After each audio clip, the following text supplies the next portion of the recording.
আমার নাম রিপন কুমার দাস, আমি ফরিদপুর জেলায় থাকি। আমি ছোটবেলা থেকে আর কি ফুটবল ক্রিকেট দুইটাই আর কি মানে শখের বিষয়ে খেলতাম, প্রফেশনাল খেলতাম না। আমাদের কোচ বললো যে কি এয়ারটেল থেকে নিবে, তোরা আগে সিম টিম কিনছিস।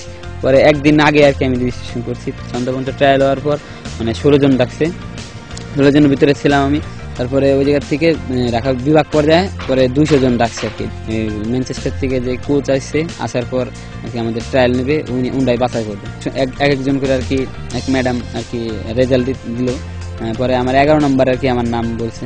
পরে আমি তো ওই জায়গায় সেটা কাইন্ডে দিছি আর কি, কান্নাকাটি করে। তারপরে ম্যানচেস্টার থেকে যে কোচ আসছিল তার কাছ থেকে সার্টিফিকেট নিচ্ছি, মেডেল নিচ্ছি।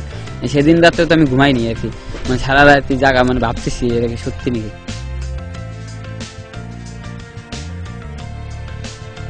ওদিকে থেকে কাতার গেলাম 6 ঘন্টা, কাতার থেকে ডাইরেক্ট গেলাম তারপরে ইংল্যান্ড। 7 দিনের যেদিন লাস্ট সেদিন প্র্যাকটিস করতেছি। করার পর এখন একটু পরে দেখি রাফায়েল আইছে, হঠাৎ করে আইসে। তা আমরা টাকায় বেশি কি রাফায়েল, কারণ আমাদের সাথে প্রায় 2 ঘন্টা সময় দিচ্ছে আর কি। একটু পরে দিয়ে আবার ফারদিনান আইসে, ফারদিনান আমাদের সাথে আবার প্র্যাকটিস কন্ট্রোলিং করলাম আমরা একসাথে।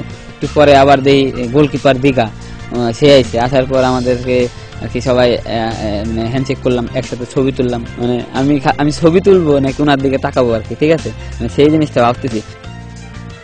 বাংলাদেশের কোনো প্লেয়ারই মানে যাইতে পারে ইংল্যান্ডে, কিন্তু ম্যানচেস্টারে কেউ যাইতে পারে না।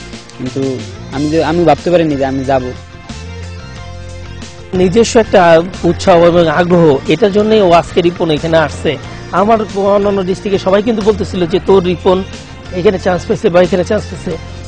এটা ভালো লাগতেছিল, ভীষণভাবে একটা লাগতেছিল যে এই অনুভূতিটা ভাষা প্রকাশ করা যায় না। ম্যানচেস্টারের কোচটা যে প্র্যাকটিসগুলি করাইছে আমাদেরকে, সেই প্র্যাকটিসগুলি আমাদের মনে আছে এবং ডায়েরিতে আমরা লিখে নিয়েছি। ওই প্র্যাকটিসগুলি করে আমি জানি যে আমি একদিন একটা বড় জায়গায় যাইতে পারি।